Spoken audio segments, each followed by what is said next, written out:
ناظرین، drama serial تیرے جانے کے بعد میں حماد نے کس طرح سے اپنی بیوی کی باتوں میں آ کر سجل کو گھر سے ہی نکال دیا۔ سجل اب کہیں کی بھی نہیں رہی، نہ تو وہ اپنے سسرال جائے گی اور نہ ہی اپنے بھائی کے گھر میں واپس جا سکتی ہے، کیونکہ اس کے بھائی نے تو اس کو گھر سے ہی نکال دیا۔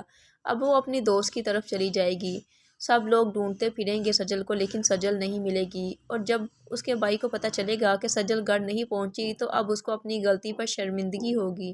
سجل کی ماں تو سجل کے غم میں اس دنیا سے ہی چلی جائے گی۔ پہلے تو اسے دکھ ہوتا ہے کہ اس کا سسرال اچھا نہیں تھا، اور جب بھائی اس کے ساتھ اس طرح کا سلوک کرے گا تو اسے یہی مناسب لگے گا کہ وہ اب کسی کے گھر بھی نہیں جائے گی، بلکہ اپنی دوست سے کہے گی کہ مجھے کچھ دنوں کے لیے یہیں پر رکھ لو۔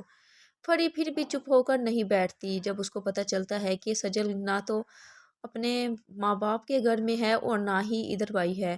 پری اب کہے گی کہ سجل یہاں پر تو نہیں ہوگی، تو وہ کہتی ہے کہ جا کر پولیس میں رپورٹ درج کروا دینی چاہیے۔ سجل بھاگ گئی ہے کیونکہ وہ نہیں چاہتی کہ اشر کی زندگی میں پھر سے سجل واپس آئے۔ وہ چاہتی ہے کہ اس گھر پر صرف اور صرف اسی کا راج ہو، لیکن علیزہ سمجھاتی ہے کہ سجل ایسی نہیں ہے۔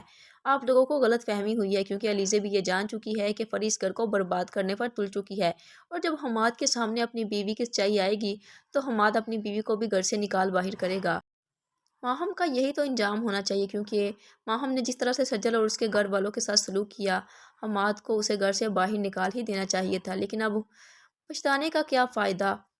نہ تو ماں رہی اور نہ ہی بہن بہن بھی گھر چھوڑ کر چلی گئی۔ سجل جس کو اپنے بھائی پر بہت زیادہ مان تھا، اس بھائی نے ہی اس کو گھر سے نکال دیا، اور اب ماہم کو پتہ چلے گا جب پھر سے اس کو اپنی بھابھی کے لیے جاب کرنی پڑے گی، اور اس بھابھی کو پھر سے احساس ہوگا کہ اس نے کتنی بڑی غلطی کر دی ماہم کو غلط راہ دکھا کر۔ کون کون ماہم کا اور پری کا برا انجام دیکھنا چاہتا ہے؟ اپنی رائے کا اظہار کیجیے گا۔